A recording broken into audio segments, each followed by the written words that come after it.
আপনারা জানেন রাজ্যে সরকারি অ্যাসেসমেন্ট অনুসারে প্রায় 14,247 কোটি টাকার ক্ষয়ক্ষতি হয়েছে বলে সরকারিভাবে আমাদেরকে জানানো হয়েছে। তো 4 তারিখ আমাদের অ্যাসেম্বলি শুরু হয়। মুখ্যমন্ত্রী 4 তারিখ দিল্লিতে যান। 5 তারিখ বিকেলবেলা 4টে নাগাদ উনি আসেন। সেদিন প্রায় 9টা সাড়ে 9টা অবধি আমাদের অ্যাসেম্বলি চলে। পরের দিন 11টার সময় অ্যাসেম্বলি হয়, অর্থাৎ কোন এই 5 এবং 6 মধ্যে কোনো ধরনের ক্যাবিনেট মিটিং অনুষ্ঠিত হয়নি। মুখ্যমন্ত্রী শেষের দিনে 564 কোটি টাকার একটা প্যাকেজ বন্যা এবং ধসের কারণে উনি ঘোষণা করেছেন। অর্থাৎ পুরো কাউন্সিল অফ মিনিস্টার্সকে অ্যাভয়েড করে এই 564 কোটি টাকার উনি ঘোষণা দিয়েছেন, যেটা মারাত্মক অনিয়ম এবং বেআইনি। আমাদের টাকা, বাজেটের টাকা কোন খাতে কি খরচ হবে না হবে সেটা আপনারা জানেন। অ্যাসেম্বলিতে সেগুলো পাশ করানো হয়। এখন টাকা যদি কোথাও ডাইভার্ট করতে হয় কোনো খাত থেকে, কোনো হেড অফ অ্যাকাউন্ট থেকে, অতি অবশ্যই কাউন্সিল অফ মিনিস্টার্সের মঞ্জুরি অত্যন্ত জরুরি হয়।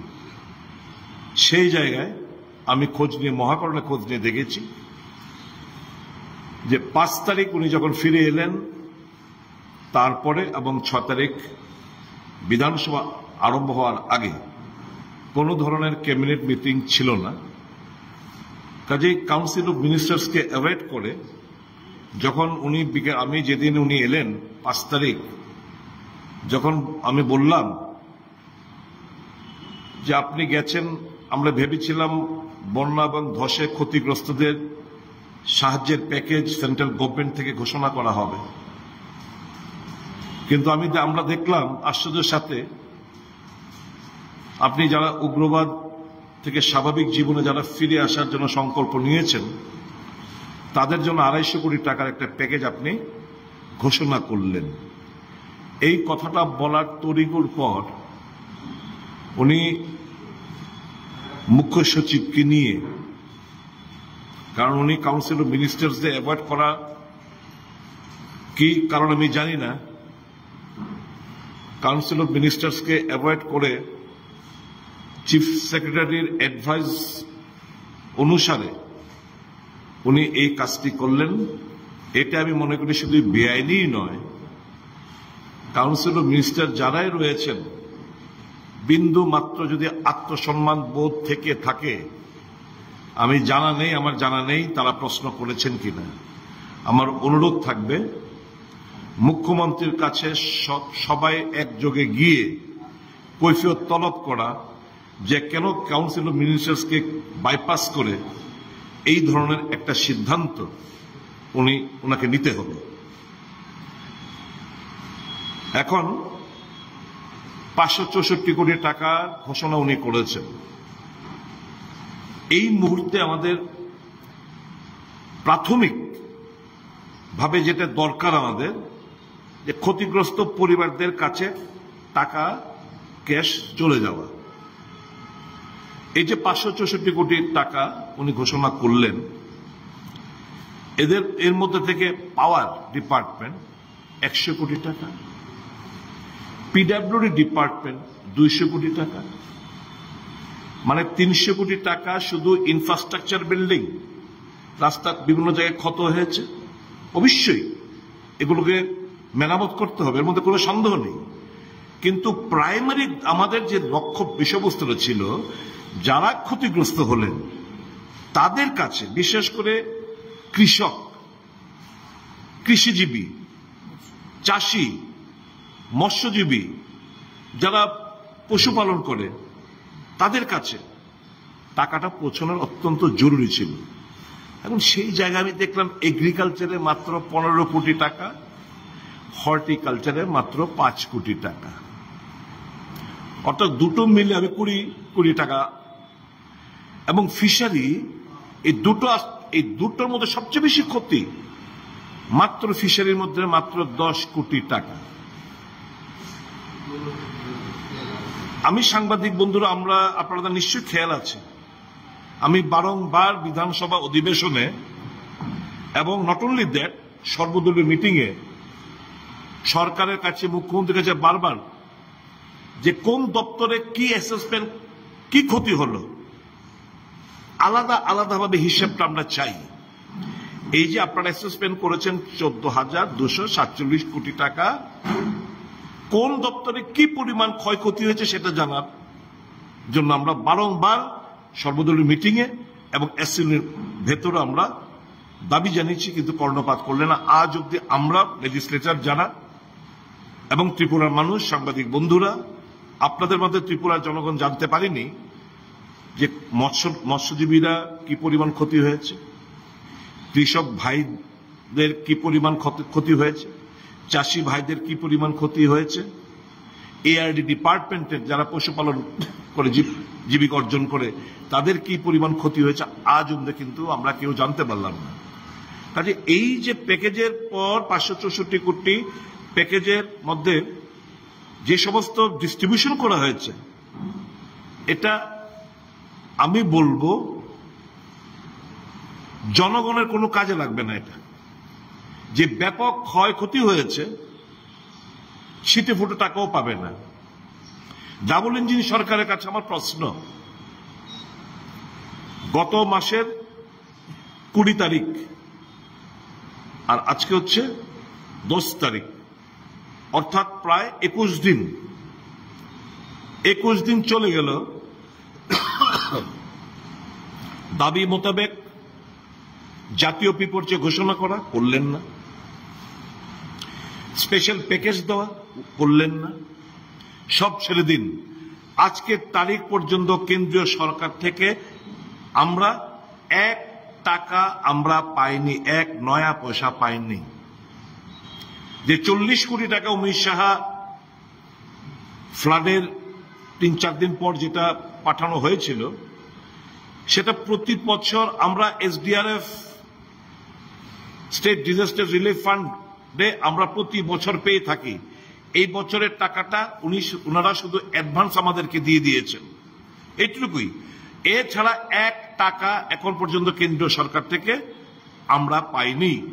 কাজে এই লজ্জাস্কর ঘটনাটা ঢাকতেই মুখ্যমন্ত্রী তড়িঘড়ি করে বেআইনি ভাবে এরকম একটা ঘোষণা দিলেন ক্যাবিনেটকে ডিঙ্গিয়ে। আমরা কি দেখলাম? অ্যাসেম্বলিতে মুখ্যমন্ত্রী 250 কোটি টাকার যারা স্বাভাবিক জীবনযাপনে ফিরে আসবে তাদের জন্য, তাদের পুনর্বাসনের জন্য উনি ঘোষণা দিয়েছেন। আমার আজকে জিজ্ঞেস, যারা উগ্রবাদের বিভিন্ন শিবিরে রয়েছেন এখনো, তাদের জন্য তো কোনো প্যাকেজ ঘোষণা করতে দেখলাম না। কাটা তারের বেড়া দেওয়ার প্রেক্ষিতে যে সমস্ত হাজার হাজার পরিবার ক্ষতিগ্রস্ত হলেন, যাদের জোতের জমি, বাড়ি ঘর কাটা তারের ওপারে পড়েছে, তাদের প্যাকেজের ব্যাপারে তো 1 টাকা খরচা করতে, 1 টাকা আদায় করে আনার জন্য কেন্দ্রীয় সরকার থেকে আমরা দেখলাম না। না বর্তমান সরকার, না আগেকার সরকার, না বর্তমান সরকার, না আগেকার সরকার, কাউকে আমরা দেখলাম না। এই ডিসপ্লেস যারা স্থানান্তরিত সেটেলমেন্ট করেছেন, আমরা সাধুবাদ জানাই, ধন্যবাদ জানাই কেন্দ্রীয় সরকারকে। কিন্তু আমার রাজ্যের স্থায়ী বাসিন্দাদের, যারা বর্ন এন্ড ব্রট আপ যুগের পর যুগ ধরে যারা বসবাস করে আসছে, তাদের বেলায় তো 1 টাকার একটা, 100 টাকার একটা প্যাকেজ ঘোষণা করতে আমরা দেখলাম না। কাটা তারের ক্ষতিগ্রস্ত পরিবারদের জন্য তো আমরা এই ব্যাপারে বিজেপি সরকার কতটা উদাসীন। আর এরা বলে এরা বলে বাঙালি হিন্দুদের কথা এদের মুখে শোভা পায় না।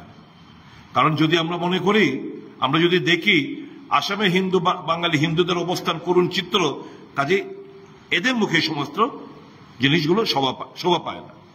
আমি আজকে বিনম্রতার সাথে তীব্রমথার সুপ্রিমো প্রদ্যোৎ কিশোর দেববর্মাকে আমি জিজ্ঞেস করতে চাই, মার্চের 2 তারিখ কেন্দ্রীয় সরকারের লগে তথাকথিত একটা চুক্তিতে আপনারা স্বাক্ষরিত করেছিলেন। বলেছিলেন 6 মাসের মধ্যে আপনাদের যে ডিমান্ডগুলো সেটা কেন্দ্রীয় সরকার পূর্ণ করবে, আপনাকে আশ্বস্ত করেছে। এটার এই 6 মাস এক্সপায়ারি হয়েছে সেপ্টেম্বরের 2 তারিখ। আপনি 5 তারিখ জম্পুই জেলা বিভিন্ন জায়গায় গিয়ে বললেন পটকা ফোটানোর জন্য তৈরি থাকতে। আপনি 5 তারিখ দিল্লিতে গিয়ে একটা ঘোষণা দেবেন। এখন এক্সট্রিমিস্ট সেটেলমেন্টটাই যদি আপনার ডিমান্ডের মধ্যে এটাই যদি মূলত হয়ে থাকে যে এই এক্সট্রিমিস্ট সেটেলমেন্ট সারেন্ডার, জানি না, এখন স্বাভাবিক আমার প্রশ্ন উঠতে শুরু করেছে যে 250 কোটি টাকার প্যাকেজ ঘোষণা করলো, কি আর্মস এন্ড এমুনেশন, কি হাতিয়ার লে ডাউন করেছে কিংবা তারা লে ডাউন করবে সরকারের কাছে, তার উপর ভিত্তি করেই তো একটা অ্যাসেসমেন্ট করা হয়। 250 crores of rupees, নয়তো কালকে আরেকটা সেকশন অফ পিপল বাংলাদেশ ওপারে গিয়ে এই ধরনের ক্রিয়াকর্মগুলো করে তারা আবার কয়েক বছর বাদে আবার সেটেলমেন্টে আসবে। This will B A never ending process, A continuous process. রাজনৈতিক স্বার্থ চরিতার্থ করছেন, ব্যক্তিগত কিছু স্বার্থ চরিতার্থ করছেন আপনি। ব্যাংক থেকে 1400 আমি ওই বাড়ির চাবি আমি চাইবো না। এটা হচ্ছে new addition to what I have stated in the floor of the. Sonamura থেকে বিলোনিয়া বরপাথারি একটা রাস্তা, হেলথ 200 বেডেড, 192 কোটি টাকা।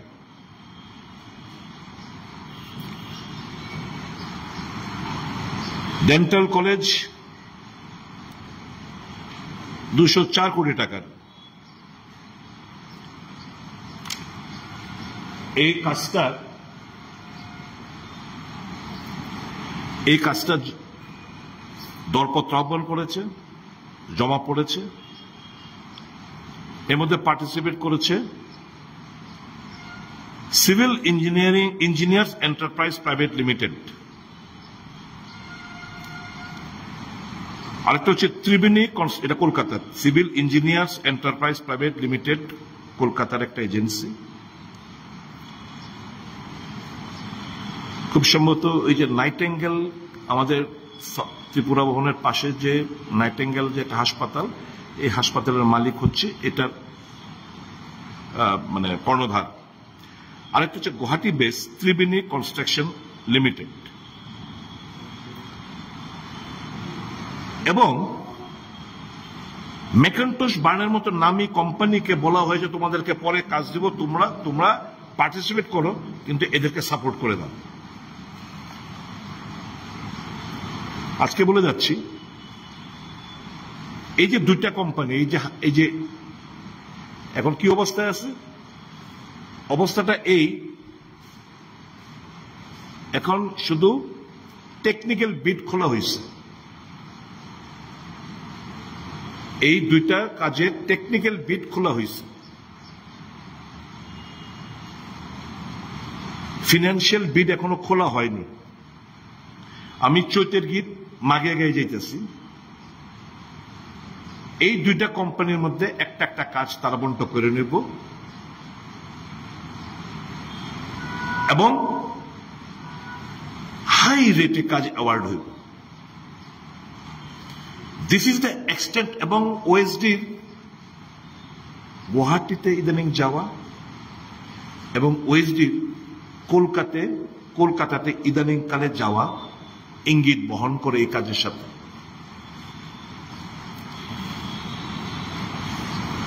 এবং দেখবেন, মিলিয়ে নেবেন, এই দুটো কোম্পানি ম্যাকেন্টোশ বার্ন কাজ পাবে না। এই দুটো কোম্পানি, এবং আমি জানি কি হয়েছে না হয়েছে। ওই যে পার্সেন্টেজের কথা অ্যাসেম্বলিতে উল্লেখ করেছিলাম, that percentage has already been taken. মুখ্যমন্ত্রীর দৃষ্টি আকর্ষণ করে বলছে, still if you don't act,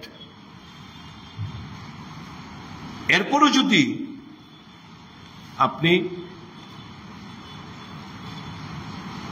সঠিকভাবে তার কোনো অ্যাকশন না নেন এবং এই ওএসডি কে এখান থেকে উৎখাত না করেন, I will personally go to the union. আমি চেষ্টা করব প্রধানমন্ত্রীর সঙ্গে দেখা করা, আমি চেষ্টা করব হোম মিনিস্টারের সঙ্গে দেখা করা, এবং I will officially lodge a complaint. I'll ask the PCC president to write a letter, and I too will write a letter citing all these gross anomalies. আমার রাজ্যের টাকা, এবং দেখলেন তো এই রাস্তা বলেন, এই হাসপাতালগুলো বলেন, সব বাইরের কোম্পানি লুটপাট করে নিয়ে যাচ্ছে। আমার রাজ্যের সিপিডব্লিউডি কন্ট্রাক্টরসরা এলিজিবল, তাদেরকে বলা হয়েছে no one should participate. How? কারণ সুবিধা কি? খবরটি আউট হয়ে যায়। বাইরের কোম্পানি হইলে একটু চাপা থাকবো, চাপা রাইছে নি, এখন চাপা রয়েছে নি। আর তো এইরকম ভাবে ন্যাক্কারজনক ভাবে করাপশনকে মদত দিতেছে।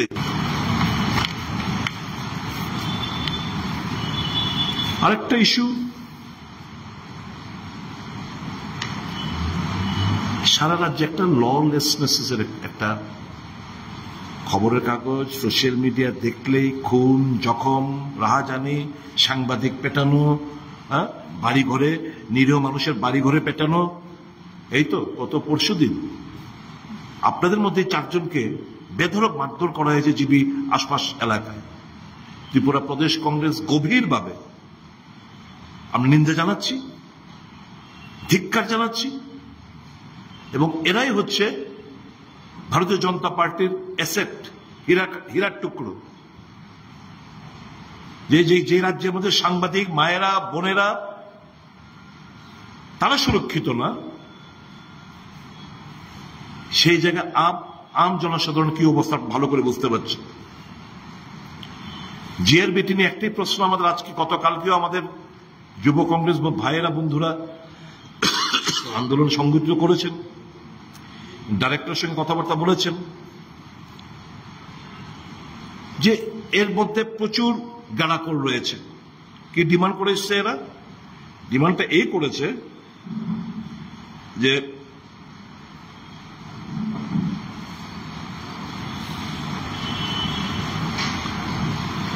নাম্বার 1, রিটেন এর যে রেজাল্ট, রিটেনের রেজাল্টটা আলাদাভাবে প্রকাশ করো, নাম্বারগুলো দাও। মৌখিক যে পরীক্ষা, মৌখিক পরীক্ষারও রেজাল্টটা আলাদাভাবে দাও। একটা নমুনা শুধু, আমি শুধু অনেক তো খবর আসে। 1424 সিরিয়াল নাম্বার এই জিআরবিটি রেজাল্ট, একটা ক্যান্ডিডেট, তার নামটা নাই বললাম, 1424, সে হচ্ছে ওবিসি, তার রেজাল্ট বেড়েছে এসসির মধ্যে। সে হচ্ছে ওবিসি ক্যাটাগরির, আর রেজাল্টের নাম এসছে ওর এসসি ক্যাটাগরি। মানে ওকে পাইয়ে দিতে হবে। কি করা যায়? ওই এসসি হিসেবে দেখিয়ে এসসির কোটা এভেল করে তাকে পাইয়ে দাও।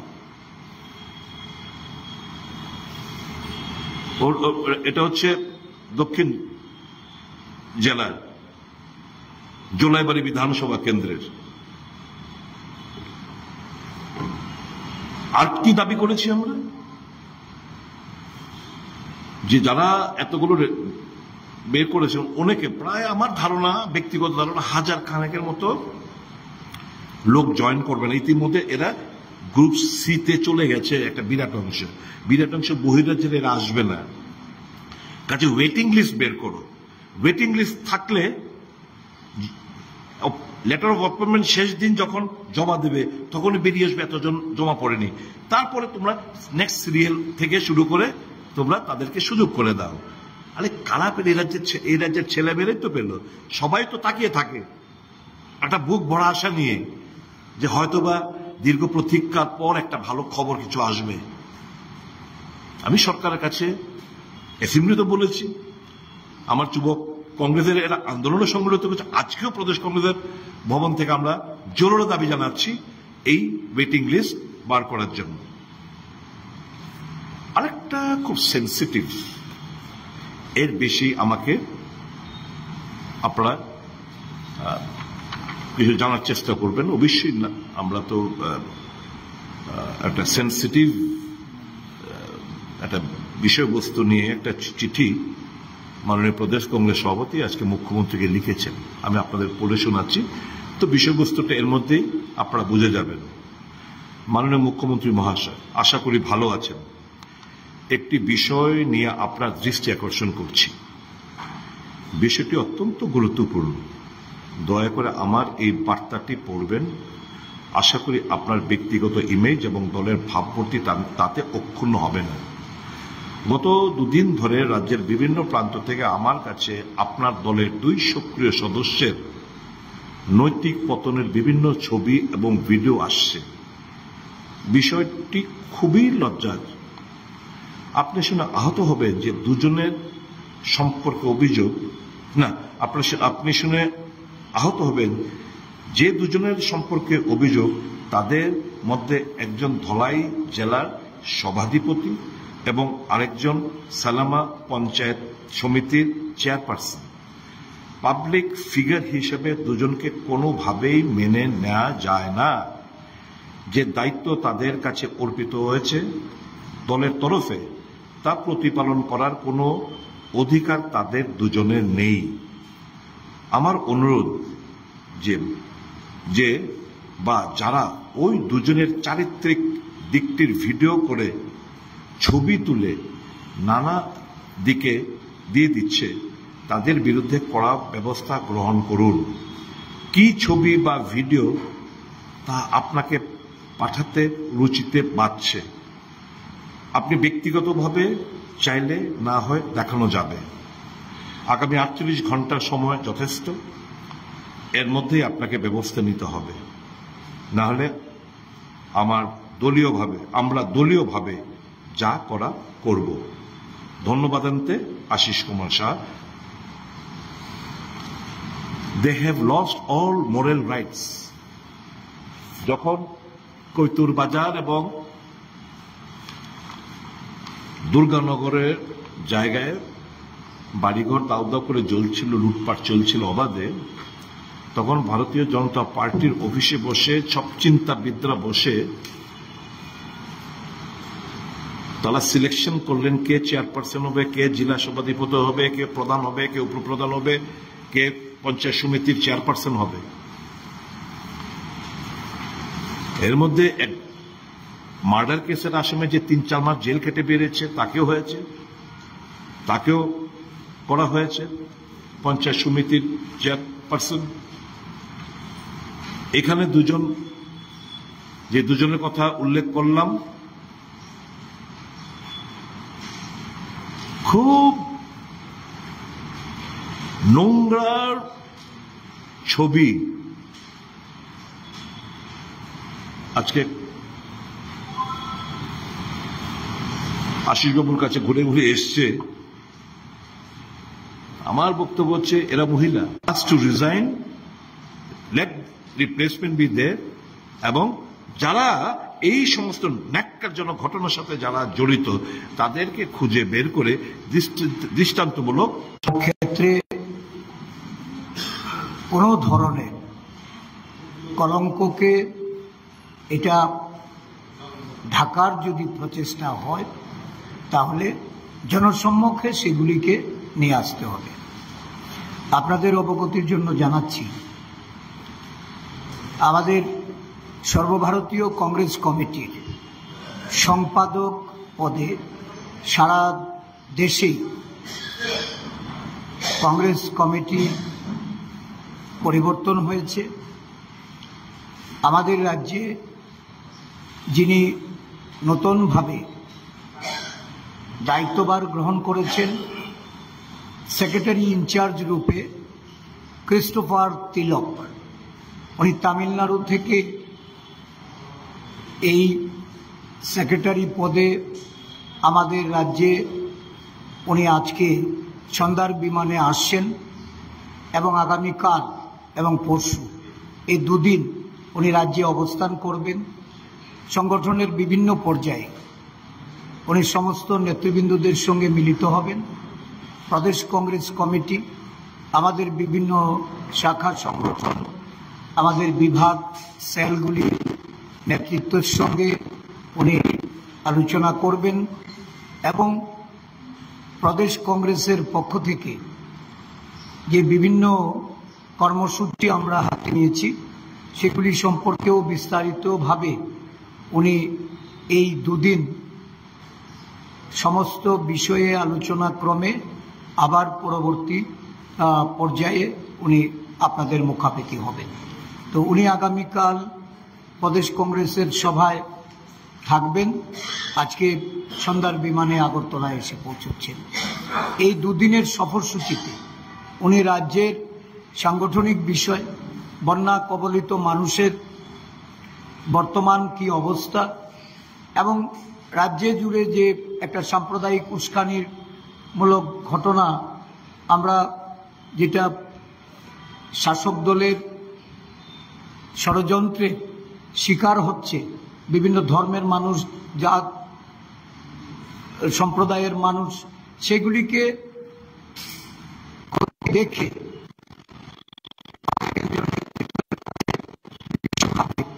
একটা রিপোর্ট তুলে ধরার জন্য উনি আসছেন। আমি প্রদেশ কংগ্রেসের পক্ষ থেকে ওনার এই সফরসূচি আপনাদের জ্ঞাতার্থে আমরা রাজ্যবাসীর সম্মুখে তুলে ধরলাম এবং আগামী দিন আপনাদের পূর্ণ সহযোগিতা আমরা কামনা করছি। ধন্যবাদ। ক্রিস্টোফার তিলক, ক্রিস্টোফার।